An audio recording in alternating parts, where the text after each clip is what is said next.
Привет. Да, в целом, по-разному. С одной стороны, вот игру выпускаю, с другой стороны, так устал от всего этого. И хотелось бы уже, не знаю, поскорее с этим всем закончить. Ну, я не шифруюсь, я живу в Грузии, в Тбилиси уже более полугода. Вот, и мне здесь нравится, здесь вполне такой комфортный и приятный город для существования. Ну, мне понадобилось там какое-то время, около месяца, но в целом, да, я довольно быстро приноровился, настроил себе тут и музыкальную, и творческую атмосферу в своей комнате, поэтому сейчас, на данный момент, вообще с этим никаких проблем нет. Если так посмотреть, последний месяц в России, когда я жил, было тяжело довольно работать, и только переехав сюда, я мог спокойно как-то расслабиться и продолжить свои творческие движухи. У меня была такая история, что я вот согласился написать саундтрек для игрушки одного австралийского чувака. Вот, игра называется Кибердак и что-то там еще. Ну, мобильная игрушка, мне кажется, по Кибердак ее можно найти.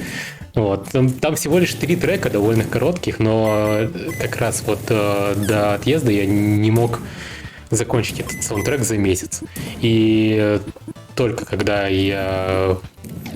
уехал из России, мне получилось как-то расслабиться и спокойно доделать всю работу, причем довольно быстро. По сути, 3 трека пишутся там менее чем за неделю, но я потратил на это огромное количество времени. Мне кажется, так не должно быть. Это чиптюн, это NES-треки. Это без каких-либо мапперов и расширений, но с сэмплами. Вообще мне в целом в детстве нравилось играть на старых приставках, на Денди, на Сеге. И сначала было увлечение играми на эмуляторах, а потом я узнал, что есть такой сайт keygen.org, по-моему. Я сейчас не вспомню, может быть, .com или как-то еще, и там была музыка из кейгенов, которая звучала очень близко к саундтрекам на Денди. И я очень, увлекся этой музыкой, залипал, даже нашел мод-плаг трекер, который мог практически все эти треки открывать и смотреть то, как они выстроены, какие там сэмплы для музыки используются. И я тогда как раз увлекался прописыванием гитарных треков в Guitar Pro и подумал, почему бы не попробовать делать то же самое, только в мод-плаг трекере со всякими квадратными звуками. И так и написал пару треков, и получилось довольно прикольно. Я как раз примерно, можно сказать, в то же время начал делать свою первую игру, и мне нужна была туда музыка, поэтому у меня довольно гармонично так получилось, что такая вот около 8-битная музыка трекерная, она довольно хорошо вливалась в те мои поделки, которые я делал. И, собственно, так я сделал свой первый релиз. Нет, я просто играл на гитаре разные панк-роки. Вот, и когда уже более-менее освоился, начал понимать, опять же, если взять Guitar Pro, вот, там есть ноты, аккорды. И, собственно, через эту программу я обучился какой-то совсем супербазовой нотной грамоте, которой уже впоследствии пользовался. Вот, это, наверное, единственное мое образование. Вот, я даже никакие курсы на Ютубе не смотрел, но мне часто кажется, что я очень сильно в это упираюсь, и пора бы заняться. Уже больше 10 лет прошло, но, конечно, хотелось бы изучить. Вообще, опять же, все началось с увлечением панк-роком, и первую свою гитару я сделал из дерева самостоятельно. Мы с двоюродным братом сделали по гитаре с помощью деревяшек, лески и алюминиевой проволоки. Это звучало как говно вообще, да, точнее, даже оно никак не звучало. Вот, но было весело. Мы так забавлялись, и после этого я подумал, что пора бы купить нормальную гитару.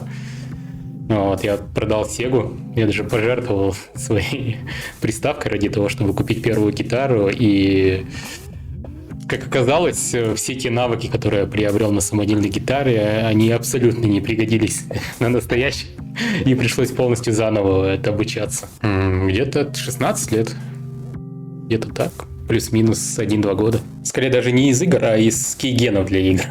Вот, это самое такое вот первая моя такая 8-битная любовь началась именно с этого. Вот, а потом уже возвращался к старым играм, и потом уже узнал, что есть 8-бит Peoples, и оттуда там первый, наверное, музыкальный 8-бит релиз погонял. И потом уже выяснил, что есть и в России чуваки, которые занимаются 8-бит музыкой. И подумал, ну вот в целом, послушав то, что делали в России, я подумал, я могу делать так же. Почему бы не залететь в эту тему? Были треки, которые я сделал для игры, были еще какие-то наброски, и я просто взял их, совместил какую-то небольшую епишку и оформил это. Не очень долго думал над названием Nuclear Mushroom Bomb. Вот, у меня даже идея была в том, чтобы я делал такую взрывную задорную 8-битку, но, конечно, все пошло не так. Собрал 7 треков, чуть-чуть доделал их, обработал, чтобы они более-менее звучали, более-менее адекватно, чтобы это все звучало как релиз, и вот, просто начал заливать, там, создал группу ВКонтакте, залил туда, скинул друзьям, залил это в кладовку 8 бит. В целом даже можно сказать, что первый релиз очень неплохо зашел. Вот, по крайней мере, это превысило все мои ожидания. И даже получается так, что до сих пор, первый релиз все равно он такой невзрачный, по-моему, но до сих пор его чаще всего слушают на стриминговых сервисах. Видимо, там есть что-то такое, это что я там вложил свою душу, есть еще такие юношеские эксперименты. Я жил в Кирово-Чепецке, и это город недалеко от Кирова, в Кировской области. И, в принципе, в области вообще не было никаких движух, связанных ни с геймдевом, ни с чиптюном и 8-бит музыкой. Все, что я узнавал, это была какая-то информация из интернета. Я не знал ни про демо-сцену, ничего такого. Вот у меня был сайт Keygen Music. И я просто видел, что раз в месяц туда добавлялись какие-то новые треки. Но откуда они брались, что это за кейгены, что за команды, я особо не вникал, просто периодически брал эти треки и включал их, рассматривал, как они устроены. Был такой сугубо творческий интерес, но вот именно такого прям глубокого погружения в сцену у меня не было. Скорее так, откуда придется, оттуда набирался какой-то информации. Но я часто сомневаюсь, кто я на самом деле, геймдизайнер, разработчик игр или музыкант. И обычно, если я нахожусь среди разработчиков игр, там на каких-нибудь геймдев-тусовках, я говорю, что я чиптюн-музыкант и делаю музыку для игр. А среди чиптюн-музыкантов я говорю, что я разработчик игр.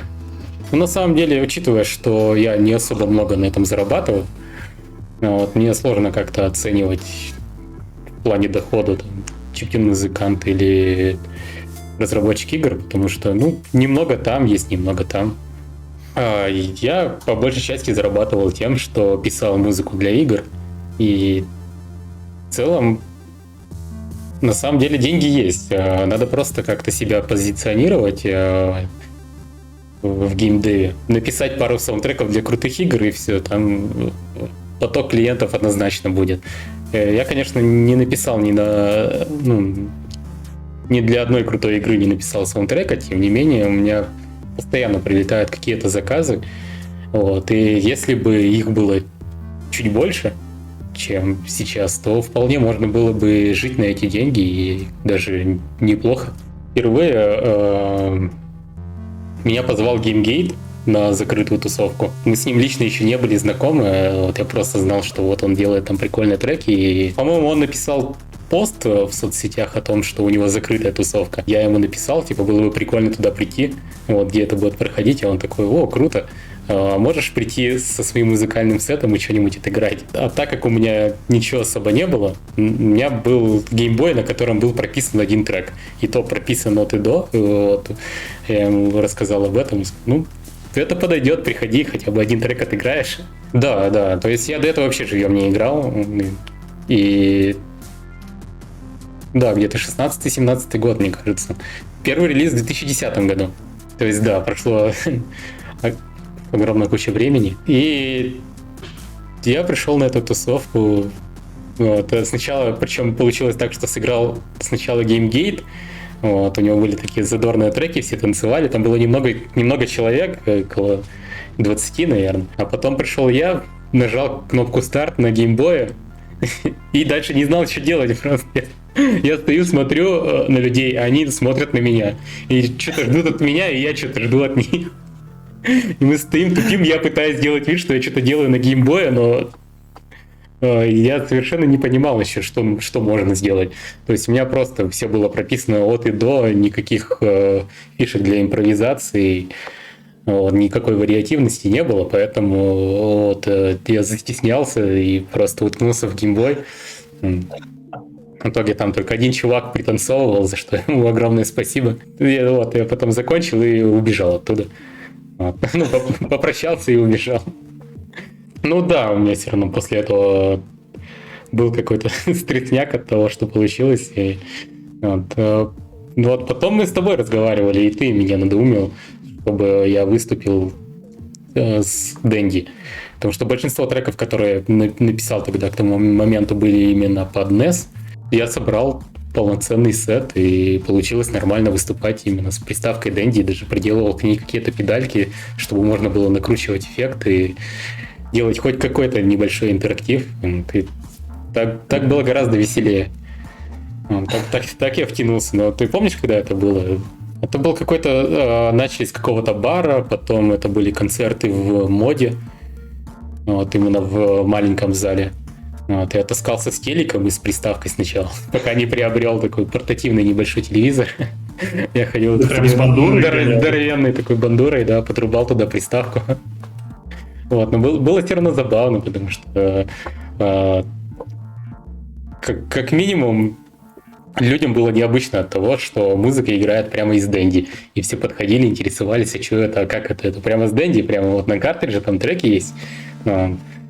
Я еще, я как программист делал свои кастомные ромы с сборники с треками, где можно было с менюхи легко все переключать. Поэтому было забавно. В принципе, уже играю полностью с геймбоев, потому что таскать с собой Дэнди и телевизор — это все равно как-то немножко накладно, и там тоже заранее прописаны треки, а на геймбоях, что самое интересное, там гораздо больше каких-то фишечек для импровизаций. И я все равно заинтересован в том, сейчас на данный момент мне нравится модульная музыка и то, как можно ее преображать с помощью разных эффектов. И постепенно я, можно сказать, перетекаю из просто музыки на геймбоях до каких-то там синтезаторов, которые синхронизируются с этими геймбоями, какие-то сэмплеры, драм-машинки, все это между собой подключаю, и из этого музыкальная программа, она как-то преобразуется в нечто уже более интересное, в первую очередь, наверное, для меня, потому что, как я понял, те, кто приходят на тусы, по большей части всем пофигу вообще, что там играется, из чего. А мне интересно с этим всем ковыряться, переключать проводки, там, синхронизировать, экспериментировать. Да, получается так, что да, синты, педальки, геймбой и куча проводов, которые все это между собой соединяют. Да, без этого никак не могу обойтись. Да, получилось так, что в Грузии... В целом, чиптюн-тусовка в Грузии, она как таковая отсутствовала здесь. Даже если зайти на местные Авито, то из приставок ничего не продается, только последние Xbox, Nintendo Switch и прочее. Из алдового вообще ничего нет. Прям абсолютно ничего не находится. На местных барахолках тоже, и то, мне кажется, если что-то и попадется, это приезжие русские там привезли с собой. Поэтому здесь с этим сложно, но тем не менее здесь очень много музыкантов, всяких разных и экспериментальных, и с чиптюн музыкой вообще легко залететь на какие-нибудь андеграундные тусовки. Но в целом я не особо много отыграл. 2 раза я отыграл за полгода. Но это больше, чем я обычно играл, находясь в Санкт-Петербурге. Сначала мне написал знакомый в Инстаграме. Он сказал то, что вот есть группа в Телеграме, где тусуются музыканты, и они устраивают ивенты, и намечается небольшое технопати. Вот, я туда залетел, мы там поболтали, и там был такой около техно, около чиптюн. То есть там я не единственный был с геймбоями. Вот, был еще чувак, Cotton Rust. У него техномузыка на разных железках, но он еще и взял с собой геймбой и там еще наделал всяких прикольных звуков, тоже синхронизировал это все. Вот, и мы выступали в таком небольшом заведении, где в основном тусуются самые разные андеграунд-музыканты. Вот, по большей части какие-то там около панк-рокеры. Вот, но много еще и всяких нойз-музыкантов, техно, какие-то там вич-хаус, там гранжи и прочее. Вот все, что супер андеграундное и никто не слушает, то там это находится и постоянно играется. В том числе там играют еще и грузинские панк-рокеры. Вот, и это действительно интересно, потому что там ребята своеобразные, очень задорные, веселые. Ну, вообще было круто. Вот. Было не очень много народу, но мне понравилось, всем все понравилось. Вот. Было прикольно. Вот, тоже, опять же, для многих людей это интересно, что это за штуки, почему-то это 8-битные консоли. Хоть и в Грузии, как говорил, отсутствует ретро-консоли, все равно некоторые знают об этом. Все равно спрашивают, что это за штуки, почему они играют музыку. Это что, музыка из игр? Ну вот из последнего играл на тусовке, как она там правильно называется, на открытии тату-коворкинга. То есть там есть ребята, которые снимают большое помещение, где делают татухи. Вот, то есть куча ребят. То есть, ну, вообще как тату-мастер можешь туда приходить и работать и делать татухи. Вот, и там ребята сняли новое помещение и решили сделать пати по поводу открытия этого помещения и позвали поиграть. Это тоже было довольно прикольно. Вот, там вот прям всем было интересно, что это за приставки такие. Вот, и почему они издают такие звуки. Было весело пообщаться со всеми во время тусовки и так типа фоном послушать то, что играет. Он довольно похоже, мне кажется, это не сильно отличается. Учитывая, что все равно большинство людей, которые приходили на тусы, это были русские. Ну, я имею в виду в Грузии. Русские или русскоговорящие. Но общий вайб плюс-минус такой же. Тут в Грузии, наверное, просто чуть больше вопросов задают, потому что для них это более необычно, а в России уже большинство людей, которые приходили на такие вечеринки, они уже знали, что это такое. Нет, вообще нет. Я пытался поискать, может быть, есть какие-то грузины, которые играют 8-бит, чиптюн или около того, но вообще никого не нашел. Ну, сейчас огромное количество разных инди-студий, и все делают разные игры, и очень много пиксельной графики. И чиптюн музыка, она с пиксельной графикой отлично работает, поэтому заказы можно найти чиптюн музыкантов. Вот. Я поначалу просто выкладывал те треки, которые я уже сделал, как портфолио, на разные форумы, посвященные геймдеву. Сейчас, скорее всего, это уже не работает, потому что музыкантов становится все больше. Музыкантов становится больше, чем студий, которым требуется такая музыка, и, соответственно, есть тенденция, что музыка в целом обесценивается, но чем больше пишешь треков для игр, тем больше как-то устаканиваешься в этой сфере, то есть больше находишь каких-то подписчиков из геймдева, которые интересуются именно твоей музыкой, твоим вайбом, и им уже, ну, как в моем случае, нужна именно такая музыка, как я делаю. И получается так, что чем больше портфолио, тем легче найти клиентов, потому что по большей части, как мне кажется, сейчас люди просто играют в разные игры, и где-то слышат разную музыку, и они хотят именно, ну, допустим, такую же, поиграли в одну игру и хотят подобную музыку. Соответственно, они идут к автору треков этой игры. Так можно как бы больше находить клиентов. У меня еще постоянно была такая тема, что я сам не ищу клиентов нигде. То есть я только выставляю портфолио, потому что, как показывает опыт, если я куда-то пишу, говорю то, что вот я делаю музыку, получается так, что я не соответствую тем ожиданиям, которые требуют разработчики игр. Но если, допустим, они послушали мои треки и обращаются ко мне, то я всегда могу сделать все в том же самом стиле, и тогда все всегда довольны, 100% попаданий было вот именно когда ко мне обращались. Соответственно, я работаю над тем, чтобы сделать более качественное и красивое портфолио. Работал. Сейчас я в последнее время этим не занимаюсь, потому что я делаю свою игру, и у меня просто нет времени на то, чтобы постоянно брать новые заказы. Вот.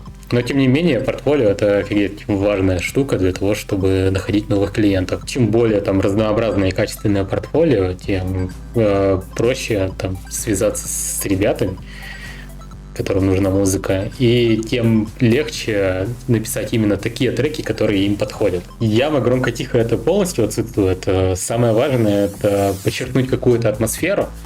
И по большей части вот есть пара референсов, то есть то, что присылают в музыкальном плане, вот, какие-то треки, и присылают еще, а если не присылают, то лучше попросить, это какой-нибудь видеоряд, то есть какая-нибудь сцена из игры, где это все будет происходить, чтобы можно было атмосферно все это соотнести, чтобы все подходило. И надо сделать такие треки, чтобы как минимум они просто были в лупе, проигрывались, как один длинный трек бесконечный. Скорее такие, ну, можно сказать, единственное требование, а так вот именно какие-то такие музыкальные технотермины, они вообще тут просто отсутствуют. Заказчики обычно не, ну, мои, по крайней мере, заказчики не сильно разбираются, это там NES музыка или Game Boy или еще что-нибудь, или Sega. У меня вот была такая история, что я увлекся сеговской музыкой, FM-синтезом, думаю, было бы прикольно написать саундтрек с FM-синтезом. Вот, я немного поковырял программу, вроде все уже прикольно звучит, и меня заказчик попросил сделать треки. Ну, второй раз уже, получается, попросил. То есть изначально я ему сделал NES-треки с NES-овским звучанием, и все было круто. Вот, он попросил второй раз сделать подобные треки. И мне показалось, будет круто, если я сделаю уже с сеговским звучанием. В итоге я прислал ему демку, он сказал, типа, не, это не то, надо как раньше. И я ему сделал то же самое, только с NES-звучанием, он говорит, офигенно. Все очень классно звучит, но у него нет такого понимания, как там NES, Famicom, Sega. Такого нет, просто атмосфера.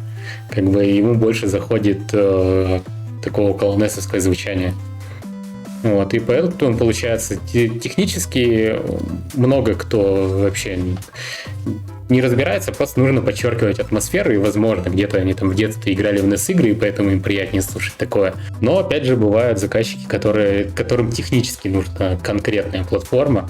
Это может быть связано с тем, что музыку конкретно там выпускают на Dendy или на Sega, и тогда нужно непосредственно делать все в трекерах, чтобы это можно было потом поместить в игру. Но это редкие случаи, обычно они дорого не оплачиваются.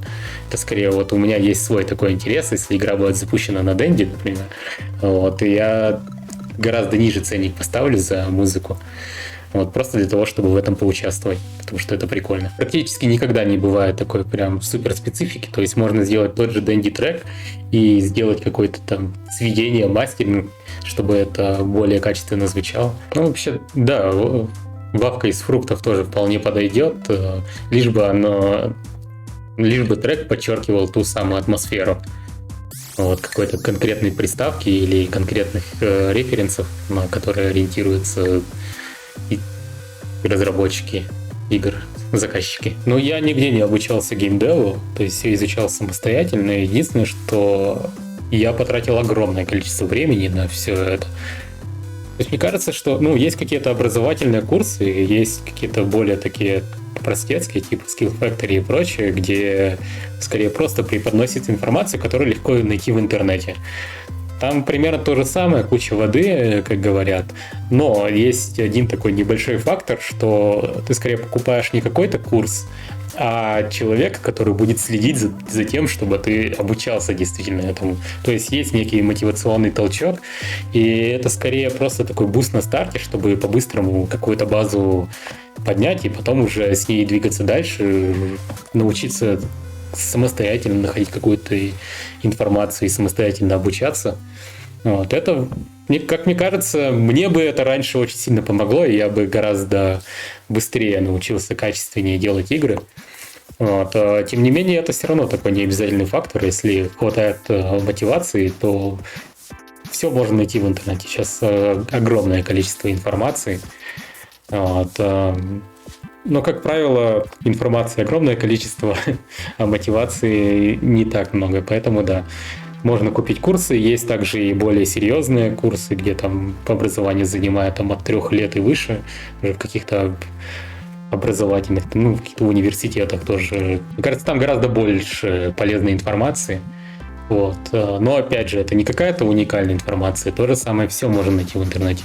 Единственное, что там еще и ее более четко классифицируют и подают какими-то уже готовыми правильными кусками, а не здоровой такой волной информации, где поначалу, а особенно поначалу, очень тяжело ориентироваться, что конкретно нужно. Вот. К тому же все хотят делать разные игры.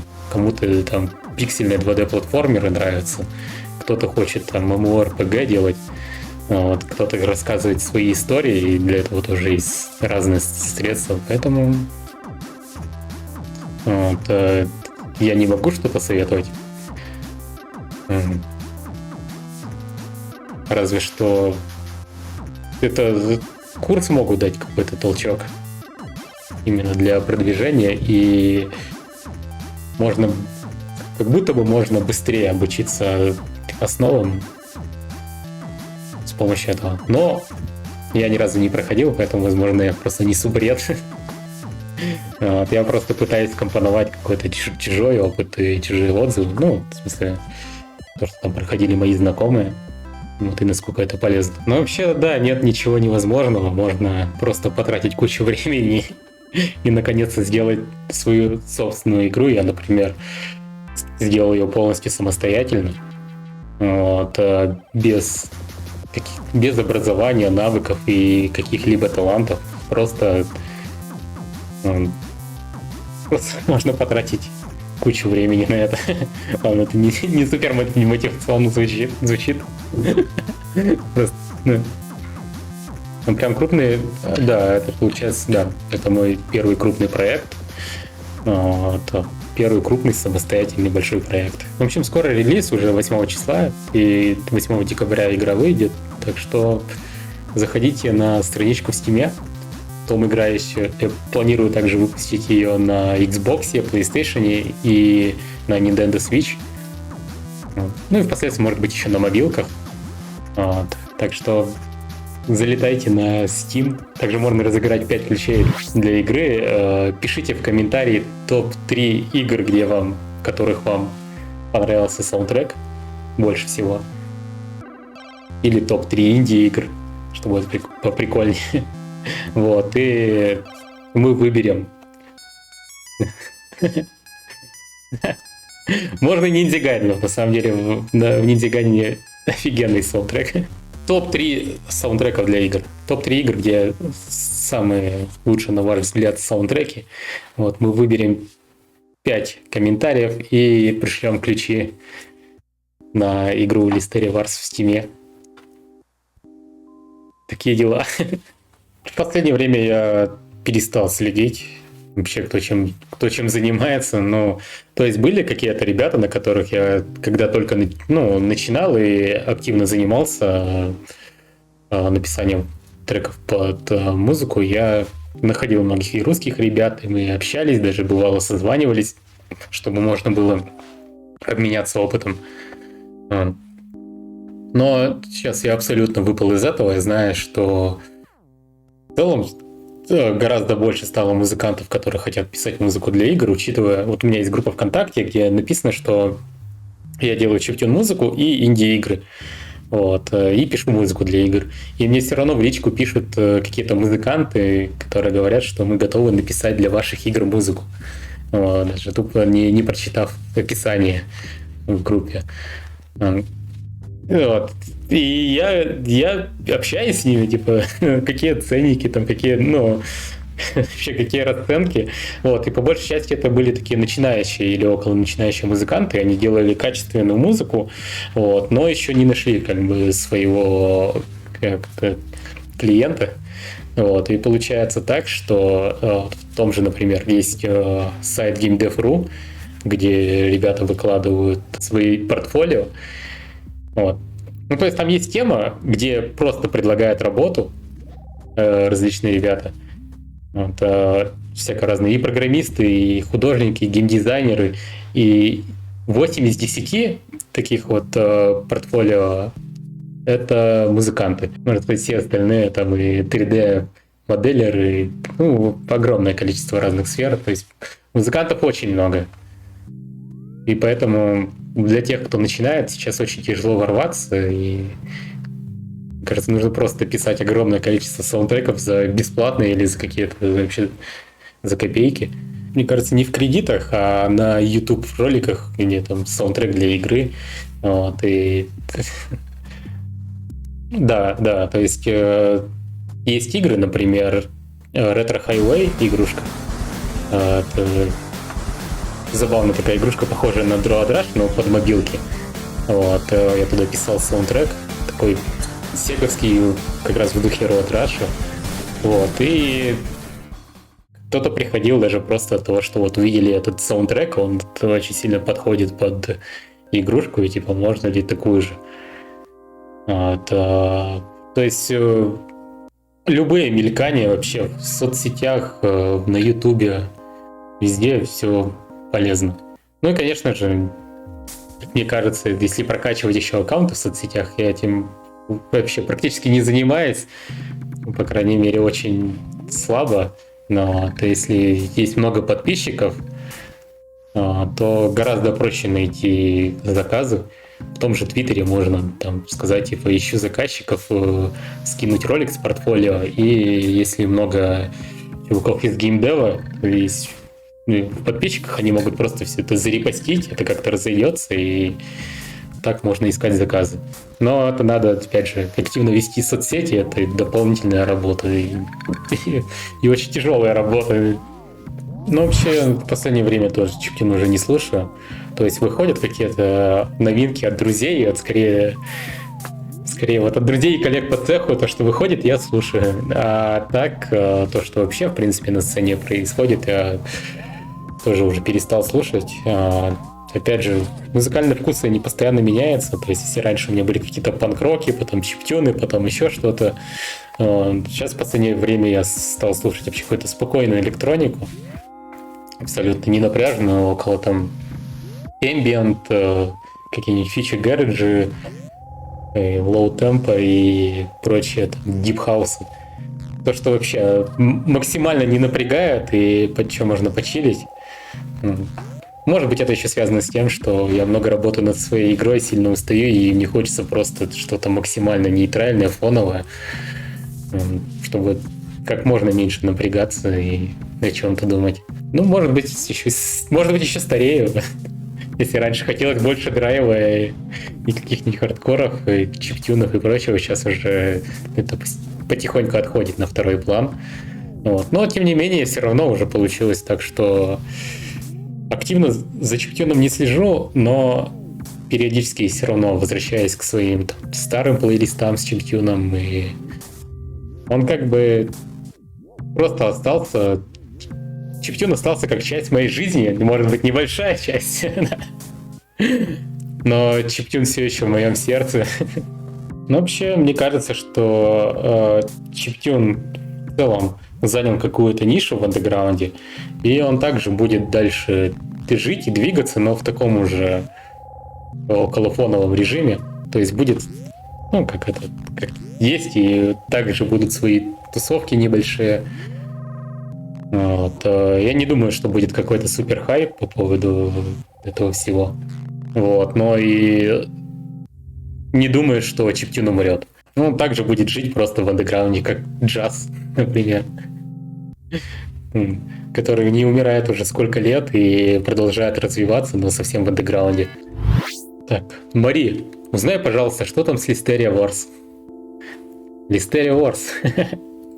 Я кучу лет потратил на эту игру, и 8 декабря, я надеюсь, видео выйдет еще до релиза, 8 декабря будет релиз.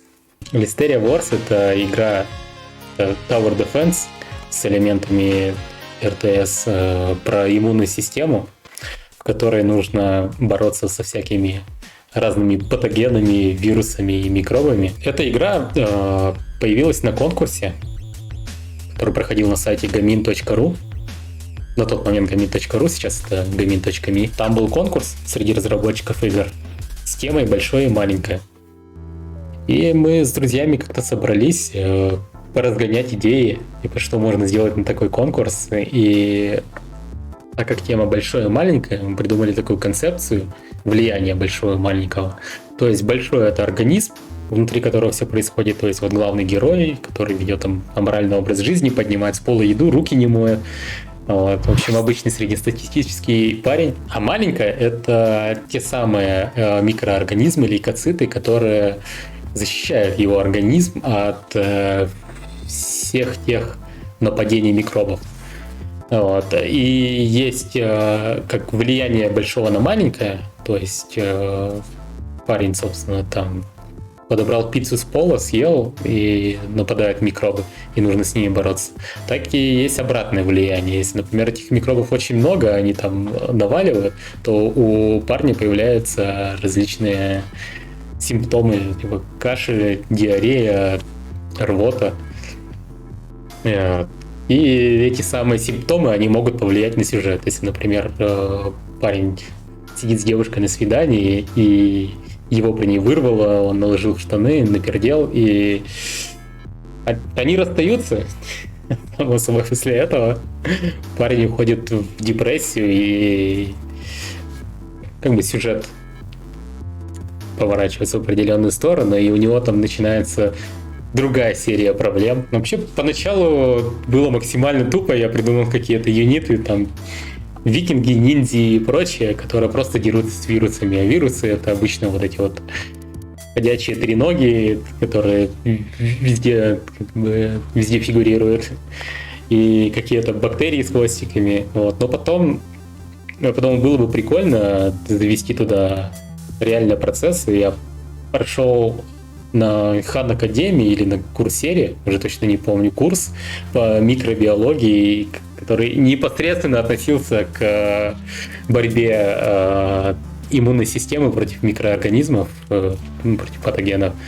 И я почерпнул оттуда огромную кучу механик и интересных штук в виде там активации каких-нибудь макрофагов, за счет чего они там начинают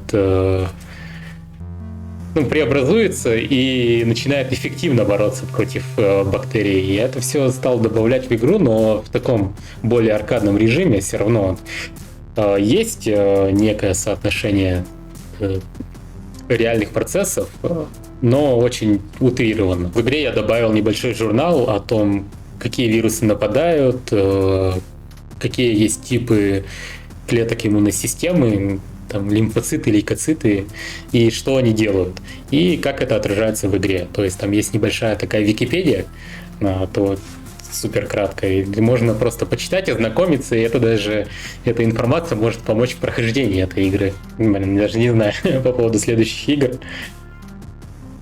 На самом деле, да, такие углубления помогают как-то вдохновиться и принести каких-то интересных механик в игры. Так что может быть, также буду углубляться. Вот. Но скорее в последующих проектах все равно больше хочется как-то экспериментировать с геймплеем, с какими-то механиками, а уже потом это все как-то адаптировать к какому-то лору или каким-то там определенным процессам. Вот. Но все равно геймдев это штука такая довольно гибкая. Если изначально хотелось сделать одно, вот, то это может перерасти совершенно в другое в ходе экспериментов, шоу-кейсов. Но музыку на самом деле не так долго. То есть, ну, так как это моя игра, я примерно понимал, что я хочу как композитор, и у меня не было больших требований и каких-то, ну, так сказать. Я просто делал музыку, смотрел, подходит она или нет. Если подходит, то все окей, как-то ее там улучшал. Блин, даже не знаю, что еще тут можно добавить. Но вообще, на самом деле, что я заметил, что если выпускать саундтреки, а также в соцсетях везде афишировать, саундтреки практически не расходятся. То есть по количеству там репостов, лайков и прочего, как будто бы саундтреки для игр они больше игнорируются. Потому что, ну, может быть, это какое-то такое восприятие психологическое, что саундтрек — это просто там музыка к игре.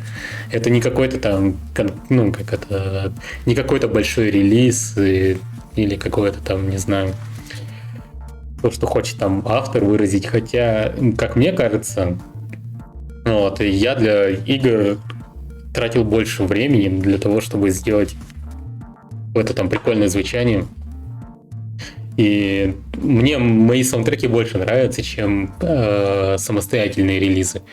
Вот. Но тем не менее, если их позиционировать как саундтрек к игре, то они не так хорошо расходятся. Даже какой-нибудь там более посредственный там релиз, мне кажется, лучше заходит, чем хороший саундтрек. Но если это не топовый саундтрек. Да вообще, на самом деле, мне кажется, я хочу попробовать сделать так, выпустить, например, отдельный релиз самостоятельный, типа, вот это мой релиз, вот. Ну и также, типа, эти треки еще используются в игре. И в целом, в дальнейшем можно также заниматься, если я продолжу делать игры, то, скорее всего, я буду саундтреки выпускать просто как самостоятельные релизы. Может, даже они будут не связаны с конкретной игрой. Например, я могу сделать 7 треков, добавить их в игру, выпустить это как самостоятельный релиз, а потом к игре добавить еще больше треков. И их можно отдельно еще выпустить. А потом уже, не знаю, может даже отдельно саундтрек выпустить, просто как компиляцию из уже готовых треков. Потому что по большей части те треки, которые я делал для игр, они вполне могут зайти как самостоятельные, ну, учитывая сколько времени я на это трачу. Все равно, как бы, когда я пишу треки, я как-то ты ощущаешь, что я делаю просто какое-то музыкальное творение, которое, возможно, подойдет к игре, но непосредственно, когда пишу, я не думаю об игре. Вот. Только когда пытаюсь ее как-то подвязать к атмосфере. NC. Сколько часов Ютаба суммарно смотришь в неделю и что это за контент? Такой вопрос, вот. Ну, я на самом деле много трачу часов на Ютабе. Ну, по большей части это какой-то там либо какой-то совсем развлекательный контент в духе стендап-комиков, либо научпоп, либо какие-то подкасты. Вот подкастов я просто огромное количество потребляю, это может быть часов 20 в неделю, 30. Но они просто где-то там фоном играют, когда я работаю, играю или куда-нибудь хожу. Это может быть вообще абсолютно разного рода подкасты. Вот. А так, да, типа, чтобы как-то развлечься, отдохнуть и не напрягаться, это комедийный и научпоп контент. Всем спасибо за вопросики. Было прикольно поболтать. Всем удачи. Пока. Участвуйте в конкурсе. И покупайте игру. Да, нет, там в России 250 рублей цена. Но по российским ценам, конечно, не купить. Сейчас. Можно купить через Казахстан. Как это самый базовый способ.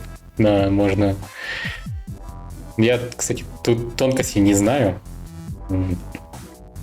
Но есть туториалы. Судя по всему, то ли на Киви можно покупать, закидывать туда, привязывать кошелек к Steam и покупать так. Ну, самый простой способ получить Listeria Wars — это написать комментарий и указать там 3 любимых саундтрека к играм или инди-играм. Ну, можно вообще к абсолютно любым играм. Главное, чтобы были такие саундтреки, которые вы слушаете в наушниках, в плейлистах. Вообще, если вся эта тема взлетит, если будут продажи, продажа, конечно, тупо звучит. Если игра зайдет, то обязательно будет дополнительный контент. У меня есть куча идей, что можно еще тут добавить, в том числе и патоген режим, когда можно поиграть за микробы, совместные режимы на 2 игроков. Также хотелось бы завести туда какие-нибудь онлайн штуки, где можно устроить такой батл. То есть вот есть один большой организм и просто захватывать территории, там, допустим, вирусы захватывают, там, начиная там с какой-нибудь печени, вот, или, не знаю, с горла, вот самое такое базовое, и потом распространяется, и те, кто выбирает гильдию иммунной системы, они будут отвоевывать территории, а те, кто выбирает вирусы, они будут захватывать. И так устраивать сезоны по захвату организма. В общем, идей куча, и чем больше это все будет как-то распространяться, взлетать, и тем больше у меня будет мотивации продолжать ей заниматься. Как-то так.